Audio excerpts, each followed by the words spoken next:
कालच्या व्हिडिओमध्ये मी फर्टिलायझेशन हा कन्सेप्ट तुम्हाला सांगितलेला आहे. तर आजच्या व्हिडिओमध्ये पोस्ट फर्टिलायझेशन इव्हेंट म्हणजे काय हे या ठिकाणी आपण स्टडी करूया. त्याच्यासाठी थोडंसं मी रिव्हिजन घेतो. बघा, पोस्ट फर्टिलायझेशन इव्हेंटला जाण्याच्या अगोदर बघा, काल आपण अशी फर्टिलायझेशन स्टडी करताना अशी एम्ब्रियो सॅक सांगितली. एम्ब्रियो सॅक मध्ये मी एग अपॅरेटस वरच्या बाजूला दाखवतो, इकडे एग आहे असं समजूया आपण. ही सिनर्जिड्स दोन उलटी एम्ब्रियो सॅक दाखवतो मी या ठिकाणी. आणि हे तीन सेल्स जे आहेत त्या तीन सेल्सला म्हणतात अँटीपोडल सेल्स. मध्ये जे सेल्स आहेत न्यूक्लिया येतात त्यांना पोलार न्यूक्लिया म्हणतोय आपण. तुम्हाला माहित आहे की पोलन ट्यूबची एंट्री ह्या सॅकच्या आत, कुठली सॅक? एम्ब्रियो सॅकच्या आत पोलन ट्यूबची एंट्री होत असताना कुठल्या सेलला क्रॉस करून येते? सिनर्जिड्स. हे सिनर्जिड सेल्स आहेत. सिनर्जिड सेलला क्रॉस करून कुठली ट्यूब येते?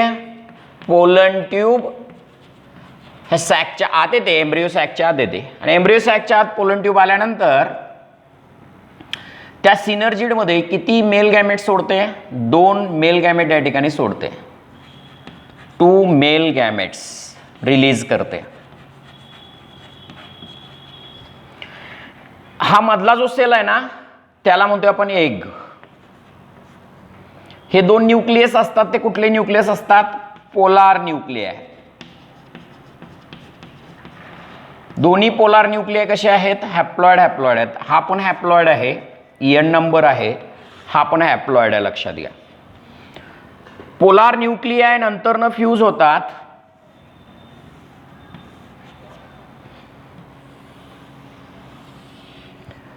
एक मेल गॅमेट ह्या एग बरोबर फ्यूज होतो, दुसरा मेल गॅमेट हा सेकंडरी न्यूक्लियस पोलार न्यूक्लिया बरोबर फ्यूज झाला. हे बघा, ज्या वेळेला मेल गॅमेट इथं येतो,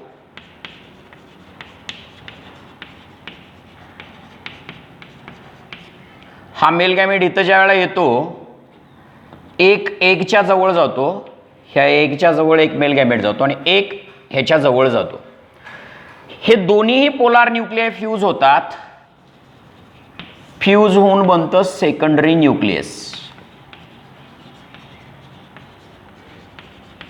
सेकंडरी न्यूक्लियस कसा आहे? डिप्लॉइड आहे. हा पोलार न्यूक्लियस, हा पोलार न्यूक्लियस मेल गॅमेटच्या बरोबर फ्यूज व्हायच्या अगोदर दोन्ही फ्यूज होऊन कुठला न्यूक्लियस बनतात? सेकंडरी न्यूक्लियस बनतं. सेकंडरी न्यूक्लियस कुठल्या सेलमध्ये बनतं? सेंट्रल सेलमध्ये. सेंट्रलला जो सेल असतो त्याला म्हणतात सेंट्रल सेल. आणि इकडच्या बाजूला पोलन ट्यूब आलेली आहे. एक मेल गॅमेट कशाबरोबर फ्यूज होतो सांगा इथे? एक मेल गॅमेट जो आहे हा मेल गॅमेट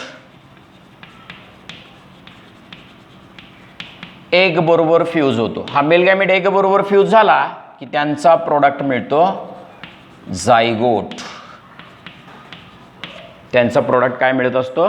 झायगोट मिळत असतो. हा मेल गॅमेट एग बरोबर फ्यूज झाला तर तो यांचा प्रोडक्ट जो मिळतो तो झायगोट.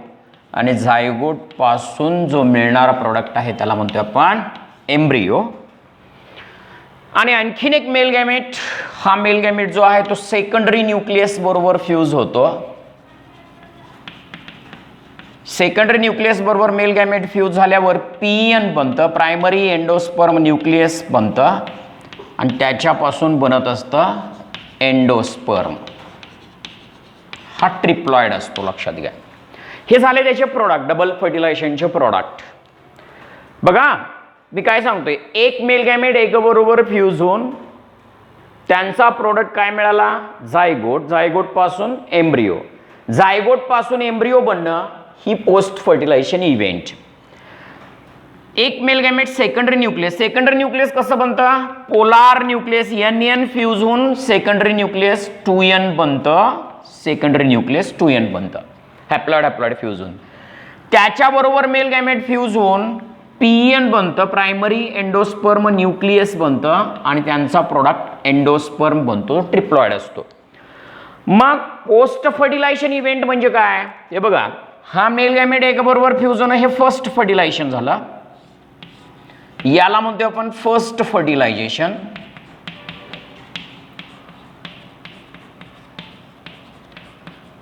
किंवा सिनगॅमी असं म्हणतोय.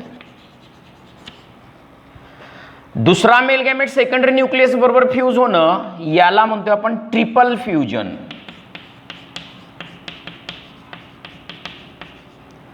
ट्रिपल फ्युजनचा प्रॉडक्ट काय मिळतो? एंडोस्पर्म मिळतो या ठिकाणी. ट्रिपल फ्युजन का?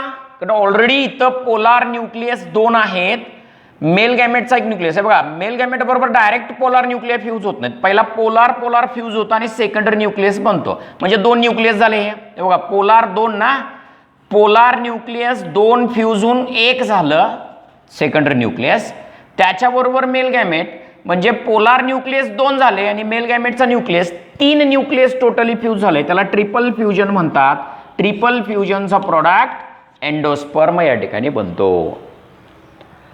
मेल गॅमेट जो एग बरोबर फ्यूज होतो यांचा प्रॉडक्ट झायगोट, झायगोट पासून एम्ब्रिओ बनणं, आणि मेल गॅमेट हा polar nuclear, polar nuclear fuse होऊन सेकंडरी न्यूक्लियस बनलेलं असतं. हा मेल गॅमेट सेकंडरी न्यूक्लियस मध्ये किती फ्यूज झाले टोटली? हा एक पोलार न्यूक्लियर, हा एक पोलार न्यूक्लियर, 2 पोलार न्यूक्लियर आणि मेल गॅमेट म्हणजे टोटली 3 न्यूक्लियस फ्यूज झालं, म्हणून याला ट्रिपल फ्युजन. ट्रिपल फ्युजनचा प्रॉडक्ट एंडोस्पर्म. आता पोस्ट फर्टिलायझेशन इव्हेंटमध्ये आपल्याला एम्ब्रिओ फॉर्मेशन आणि एंडोस्पर्म फॉर्मेशन स्टडी करणं म्हणजेच पोस्ट फर्टिलायझेशन इव्हेंट. फर्टिलायझेशन झाल्यावर बनणारे प्रोडक्ट एम्ब्रिओ आणि एंडोस्पर्म. झायगोट पासून एम्ब्रिओ बनणं, एम्ब्रिओजेनेसिस, पीएन पासून एंडोस्पर्म बनणं, एंडोस्पर्म फॉर्मेशन.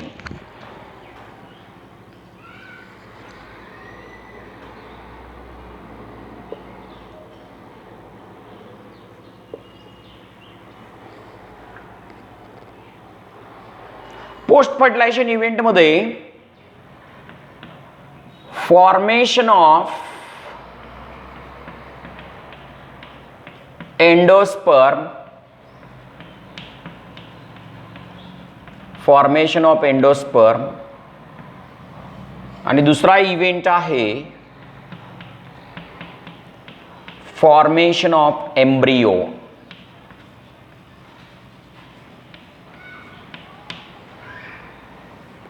एम्ब्रिओ फॉर्मेशन याला म्हणतोय आपण एम्ब्रिओजेनेसिस. एम्ब्रिओ फॉर्मेशन याला म्हणतोय आपण एम्ब्रिओजेनेसिस. आता बघा, पोस्ट फर्टिलायझेशन इव्हेंट मध्ये एम्ब्रिओ फॉर्मेशन आणि एंडोस्पर्म फॉर्मेशन ही प्रोसेस स्टडी करायची आहे. मी काय सांगितलं, ही जी आहे ही ओव्ह्यूल आहे. बघा इकडे ओव्हरी, स्टाईल आणि स्टिग्मा. ह्या ओव्हरीच्या आत काय प्रेझेंट असते? ओव्ह्यूल असते, लक्षात घ्या. ही ओव्हरी झाली आणि ही ओव्ह्यूल झाली.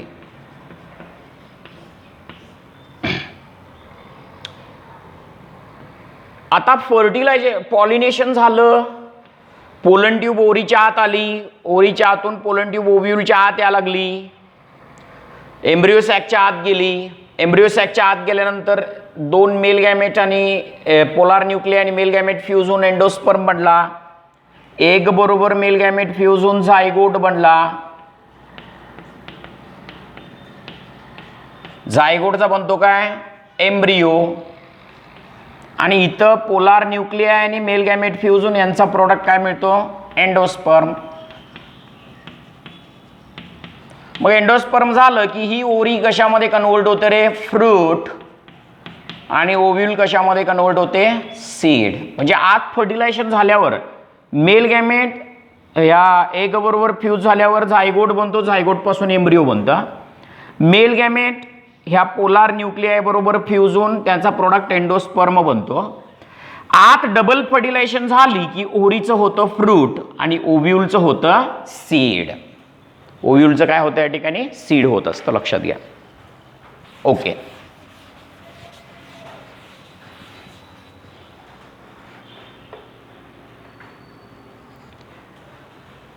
पहिली स्टेप आहे एंडोस्पर्म फॉर्मेशन.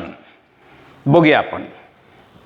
ही सॅक, एम्ब्रिओ सॅक, इथं सेंटर सेल. सेंटर सेल मध्ये कुठला न्यूक्लियस असतो? Secondary nucleus. सेकंडरी न्यूक्लियस बरोबर कुठला गॅमेट फ्यूज व्हावा लागलाय? मेल गॅमेट फ्यूज झाला. सेकंडरी न्यूक्लियस कशाने फ्यूज झालेले असतात? पोलार न्यूक्लियाय फ्यूज होऊन एक न्यूक्लियस बनतो सेकंडरी न्यूक्लियस. तो कसा असतो? Diploid. Mail gamete haploid. Haploid आणि हे डिप्लॉइड फ्यूज होऊन 3n PEN बनतं. प्रायमरी एंडोस्पर्म न्यूक्लियस बनतो. या ठिकाणी प्रायमरी एंडोस्पर्म न्यूक्लियस बनतो. हा प्रायमरी एंडोस्पर्म न्यूक्लियस पहिल्यांदा एंडोस्पर्म बनतो आणि मग इथं मेल गॅमेट ह्या एक बरोबर फ्यूज होऊन हा मेल गॅमेट जो आहे या एक बरोबर फ्यूज होऊन यांचा प्रोडक्ट जो आहे तो झायगोट आहे. झायगोट पासून काय बनतं? एम्ब्रिओ. बघा, पहिल्यांदा एंडोस्पर्म बनतं आणि मग एम्ब्रिओ फॉर्मेशन होतं. हा मेल गॅमेट एक बरोबर फ्यूज होतो, झायगोट बनतो, झायगोटचा प्रोडक्ट एम्ब्रिओ बनतो. मेल गॅमेट जो हे सेकंडरी न्यूक्लियस बरोबर फ्यूज झालाय त्यांचा प्रोडक्ट PEN बनतो. 3n प्रायमरी एंडोस्पर्म न्यूक्लियस बनतं. मेल गॅमेट जो सेकंडरी न्यूक्लियस बरोबर फ्यूज झाला त्यांचा प्रोडक्ट PEN बनतो. पहिल्यांदा एंडोस्पर्म बनतो. बघा, म्हणजे PEN चा प्रोडक्ट काय म्हणणार सांगतो? PEN चा प्रोडक्ट एंडोस्पर्म बनत असतो. तर इथं मेल गॅमेट सेकंडरी न्यूक्लियस बरोबर फ्यूज झाल्यावर पहिला PEN आणि मग एंडोस्पर्म बनतो. पहिल्यांदा एंडोस्पर्म बनून मग एम्ब्रिओ बनतं. कारण का? एंडोस्पर्म हा एम्ब्रिओच्या डेव्हलपमेंटला न्यूट्रिशन प्रोव्हाइड करत असतो. एंडोस्पर्म हा एम्ब्रिओच्या डेव्हलपमेंटला न्यूट्रिशन प्रोव्हाइड करतो. एंडोस्पर्म हा कसा टिश्यू आहे? हा 3n आहे, ट्रिप्लॉइड आहे. कारण मेल गॅमेट आणि दोन पोलार न्यूक्लियस म्हणजे diploid mail gamete haploid female gamete बरोबर फ्यूज होऊन एंडोस्पर्म बनतो. हा एंडोस्पर्म न्यूट्रिटिव्ह टिश्यू आहे. न्यूट्रिटिव्ह टिश्यू का? त्याच्यामध्ये रिझर्व्ह फूड मटेरियल आहे.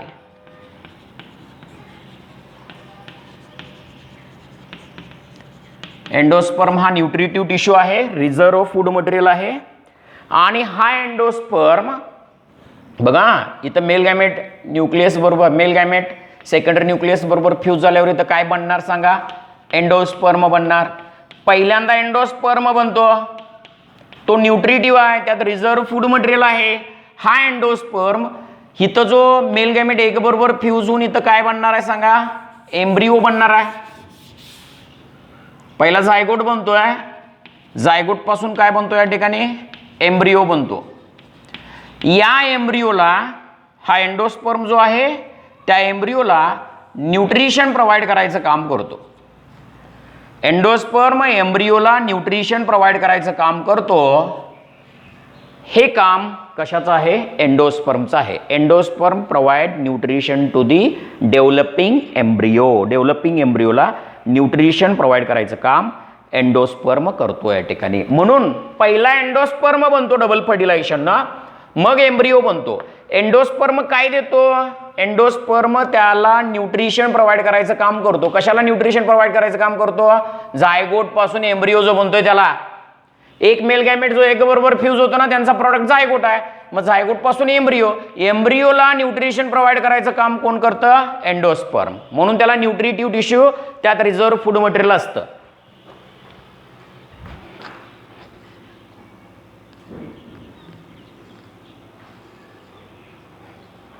ओके, मग आता ह्या एंडोस्पर्मचे प्रकार किती आहेत बघा इकडे.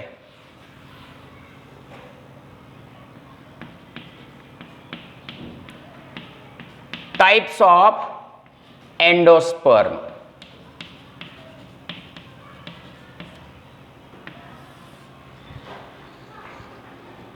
तीन प्रकारचे एंडोस्पर्मचे प्रकार आहेत बघा.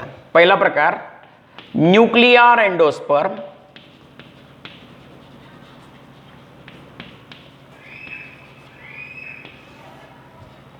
न्यूक्लियर एंडोस्पर्म मध्ये कसं होतं? हा PN प्रायमरी एंडोस्पर्म न्यूक्लियस तो 3n असतो. प्रायमरी एंडोस्पर्म न्यूक्लियस मध्ये पहिल्यांदा काय होतं बघा? कॅरिओकायनेसिस होते. कॅरिओकायनेसिस होते म्हणजे फ्री न्यूक्लियर डिव्हिजन होते.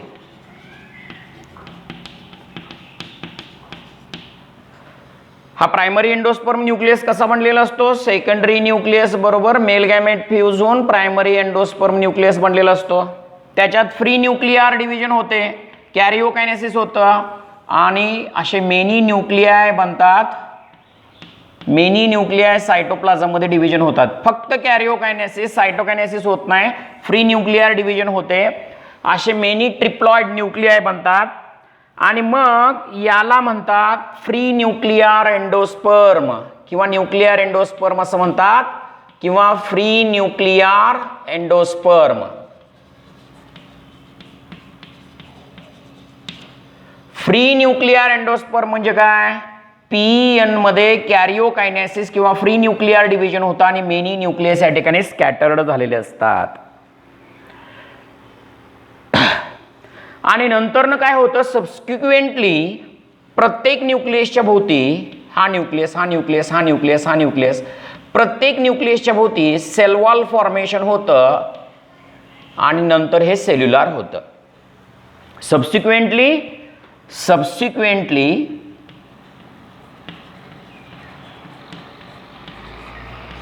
around every nucleus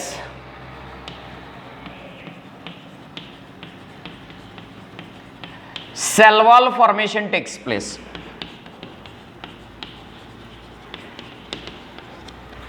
प्रत्येक न्यूक्लियसच्या भोवती काय फॉर्मेशन होतं या ठिकाणी? सेल वॉल फॉर्मेशन होतं.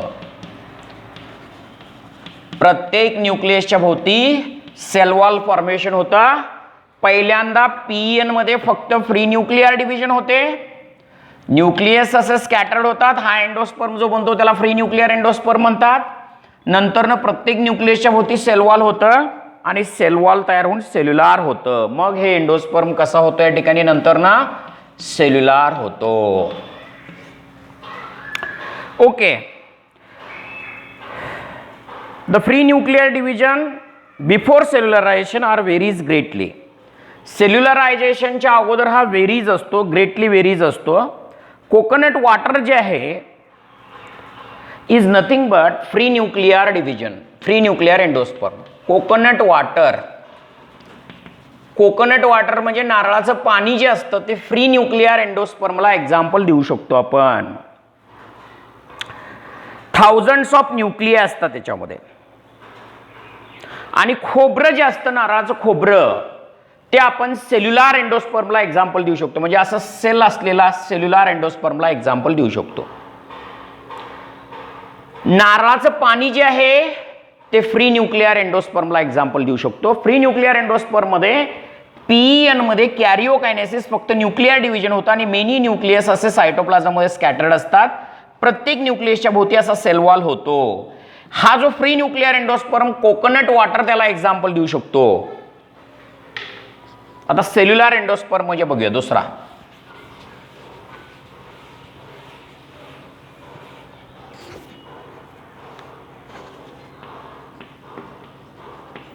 दुसरा प्रकार आहे सेल्युलर एंडोस्पर्म.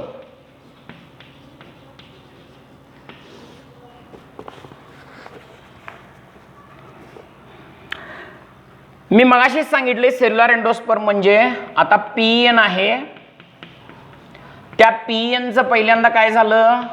कॅरिओकायनेसिस झालं. म्हणजे फक्त न्यूक्लियर डिव्हिजन झाला आणि फ्री न्यूक्लियस बनले. आणि फ्री न्यूक्लियर डिव्हिजन म्हणजे कुठला एंडोस्पर्म झाला? न्यूक्लियर एंडोस्पर्म झाला. न्यूक्लियर एंडोस्पर्मला एक्झाम्पल कोकोनट वॉटर या ठिकाणी देऊ शकतो आपण. Coconut water.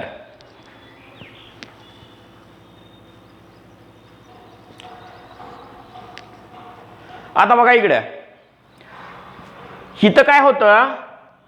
प्रत्येक न्यूक्लियसच्या भोवती असा सेल वॉल बनतो.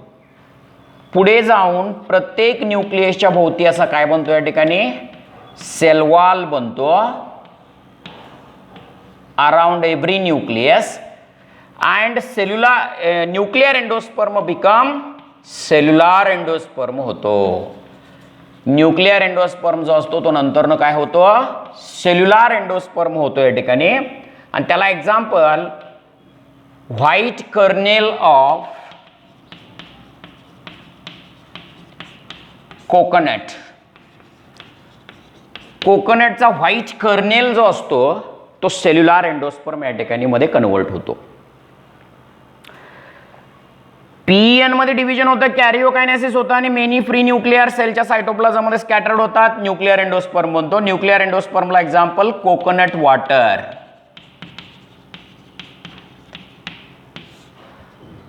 आणि त्याच्या प्रत्येक न्यूक्लियसच्या भोवती सेलवॉल बनल्यावर न्यूक्लिअर एंडोस्पर्म हा सेल्युलर एंडोस्पर्म मध्ये कन्वर्ट होतो. व्हाईट कर्नेल ऑफ कोकोनट म्हणजे खोबरं जे असतं ते खोबरं सेल्युलर एंडोस्पर्म होतं. खोबरं हे पाण्यापासूनच बनत असतं. पाणी असतं ते कुठलं एंडोस्पर्म असतं? न्यूक्लिअर. आणि खोबरं जे आहे व्हाईट कर्नेल जे आहे ते म्हणजे सेल्युलर एंडोस्पर्म या ठिकाणी म्हणतोय आपण. हा एक प्रकार झाला सेल्युलर एंडोस्पर्मचा. आता नेक्स्ट पाहूया, हिलोबियल एंडोस्पर्म म्हणजे काय? हिलोबियल एंडोस्पर्म म्हणजे intermediate type of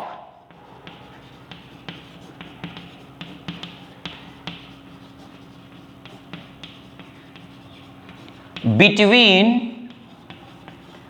cellular and nuclear endosperm.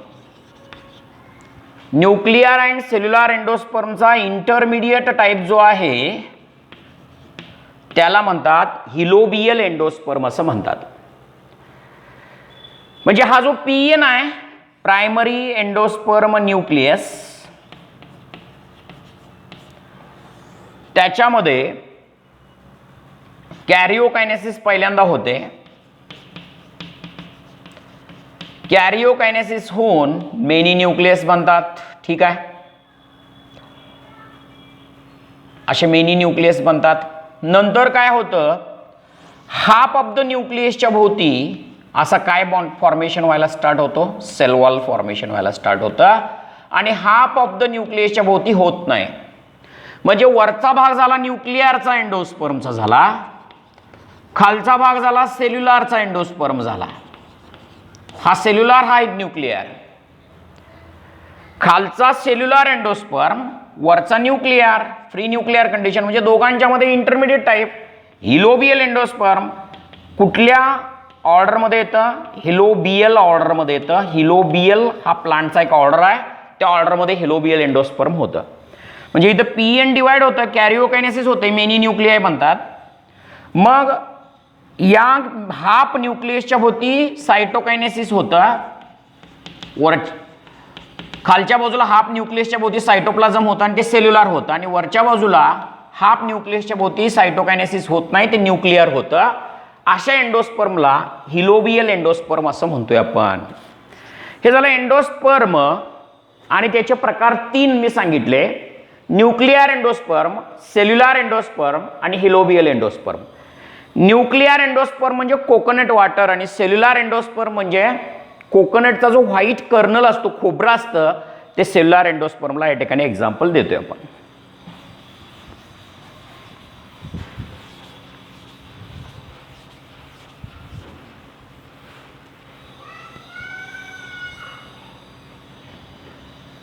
Okay, based on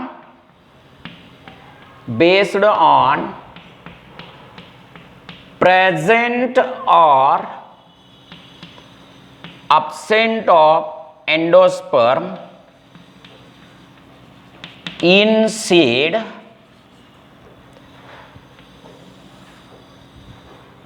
two types of seeds are there.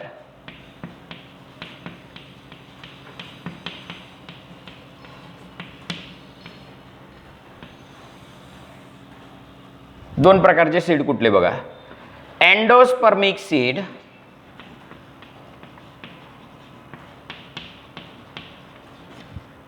Non endospermic seed.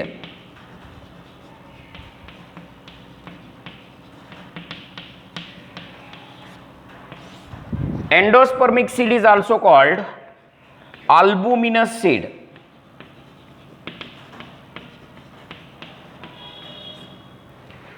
Non-endospermic seeds are called ex albuminous seed.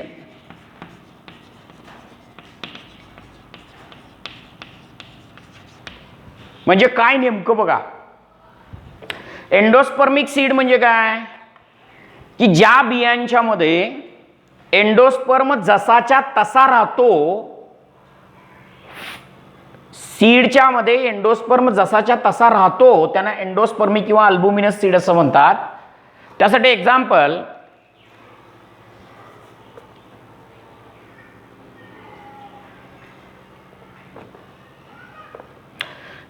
Endospermic seed साठी P groundnut,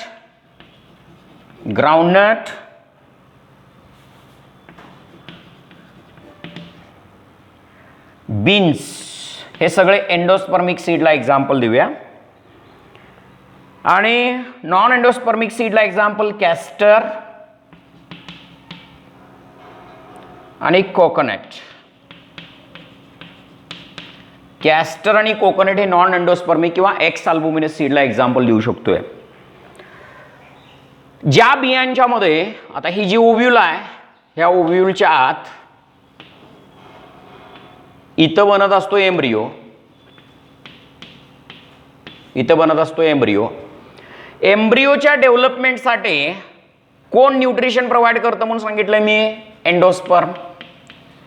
endosperm हा एम्ब्रियोच्या डेव्हलपमेंटसाठी nutrition provide करतो. Endosperm हा पूर्णपणे एम्ब्रियोच्या डेव्हलपमेंटला वापरला गेला म्हणून समजा, तर तो बियांच्या मध्ये ॲब्सेंट राहतो, त्याला नॉन एंडोस्पर्मिक सीड किंवा एक्स अल्बुमिनस सीड असं म्हणतात. हा एंडोस्पर्म पूर्ण खर्च झाला कशाच्या डेव्हलपमेंटसाठी? एम्ब्रियोच्या डेव्हलपमेंटसाठी पूर्ण खर्च झाला. एंडोस्पर्म पूर्ण संपलाच, हा एम्ब्रियोच्या डेव्हलपमेंटसाठी पूर्ण संपला. मग ही ओव्ह्यूल ज्यावेळेला सीड मध्ये कन्वर्ट होते तेव्हा या सीड मध्ये एंडोस्पर्म ॲब्सेंट राहणार, त्यांना नॉन एंडोस्पर्मिक सीड किंवा एक्स अल्बुमिनस सीड असं म्हणतात. काही वेळेला काय होतं, एंडोस्पर्म हा पार्टली यूज केला जातो एम्ब्रियोच्या डेव्हलपमेंटसाठी आणि तो बियांच्या मध्ये प्रेझेंट राहतो, त्यांना म्हणतात एंडोस्पर्मिक सीड किंवा अल्बुमिनस सीड असं म्हणतात.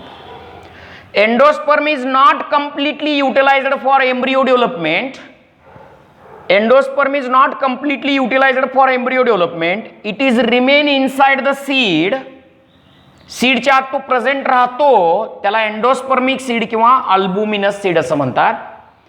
समजा तो एंडोस्पर्म कम्प्लिटली एम्ब्रियोच्या डेव्हलपमेंटसाठी वापरला गेला तर नॉन एंडोस्पर्मिक किंवा एक्स अल्बुमिनस सीड, कारण तो बियांच्या मध्ये ॲब्सेंट राहणार. जर समजा हा पूर्ण वापरला गेला आणि ज्यावेळेला ही ओव्ह्यूल सीड मध्ये कन्वर्ट राहते त्यावेळेला एंडोस्पर्म त्यात ॲब्सेंट राहणार. समजा हा पूर्ण नाही वापरला गेला, हा बियांच्या मध्ये प्रेझेंट राहिला तर त्याला एंडोस्पर्मिक सीड. एंडोस्पर्मिक सीडला एक्झाम्पल पी, ग्राउंडनट आणि बीन्स. काय होतं, पूर्ण एंडोस्पर्म एम्ब्रियोच्या डेव्हलपमेंटला वापरला जात नाही आणि समजा तो वापरला गेला तर तो बियांच्या मध्ये ॲब्सेंट राहतो. ओके, आता पुढच्या व्हिडिओमध्ये आपण आता एंडोस्पर्म डेव्हलपमेंट ही पोस्ट फर्टिलायझेशन इव्हेंट आपण स्टडी केली, तर पुढच्या व्हिडिओमध्ये आपण एम्ब्रियो डेव्हलपमेंट लर्न करूया.